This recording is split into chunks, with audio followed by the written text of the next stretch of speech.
The National Security Advisor, Babagana Monguno, has briefed the Senate at plenary on the state of security in the country behind closed doors. After March deliberation, the Senate advises the NSA to formally request for increased funding for the agency. Our National Assembly correspondent Gloria Kiba reports.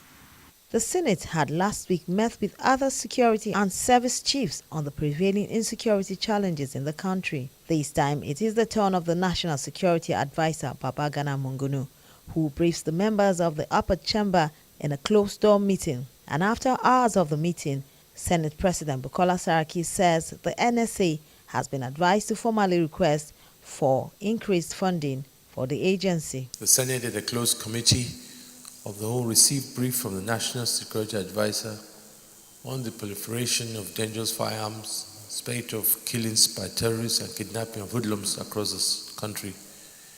He answered questions from distinguished senators bordering on security insurgents, terrorism, kidnapping, coordination of the security agencies, and in general killings in the country.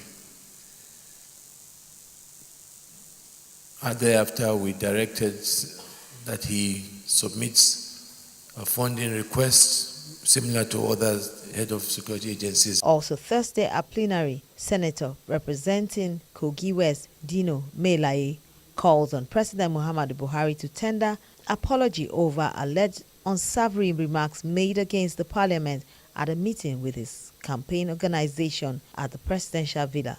According to him, the president, while faulting the $16 billion power project, had condemned some members of the National Assembly for failing to deliver on their constitutional function for over 10 years in the parliament. President of the Federal Republic of Nigeria, in his address, said he doesn't know what we are doing in the National Assembly.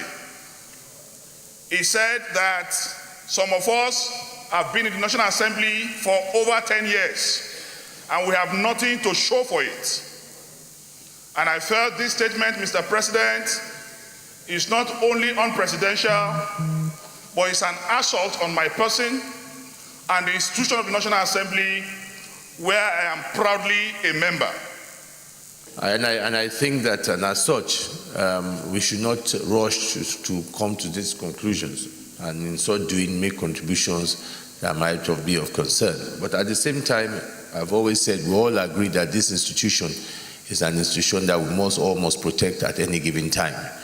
The agencies that continue to participate in politics as well, we must call them to order, because I believe at the long run we're not helping the institutions when heads of agencies, even most of them anyway, cannot even deliver any vote. But the point is that those institutions know that they have a role to play.